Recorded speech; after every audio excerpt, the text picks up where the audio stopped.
Marriage ఓ point of time తర్వాత అందరికీ రైజ్ అయ్యే క్వశ్చన్.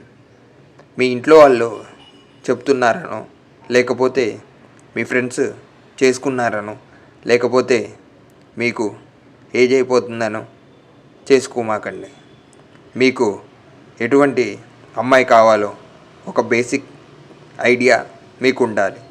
మీ ఫ్రెండ్స్ చేసుకున్నారని మీరు కూడా అటువంటి వారిని చేసుకోనవసరం లేదు. మీ లైఫ్ ప్రొపోర్షనేట్ బట్టి చూస్ చేసుకోండి. మీ దగ్గర ఒక హైపేయింగ్ జాబ్ లేకపోతే ఎటువంటి క్వాలిటీస్ మీరు కావాలనుకుంటున్నారో అటువంటి క్వాలిటీస్ ఉన్న అమ్మాయి మీ లైఫ్లోకి ఖచ్చితంగా రాదు. ఎందుకంటే ఇప్పుడు అమ్మాయిలు కూడా సక్సెస్ఫుల్ పీపుల్తోనే ఉండాలనుకుంటున్నారు.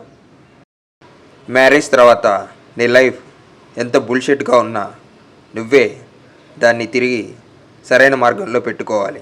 ఎందుకంటే అప్పుడు నీకు సహాయానికి మీ నాన్న కానీ నీ ఫ్రెండ్స్ కానీ ఎవ్వరూ రారు. వీడియో నచ్చితే లైక్ చేసి ఫాలో కొట్టు.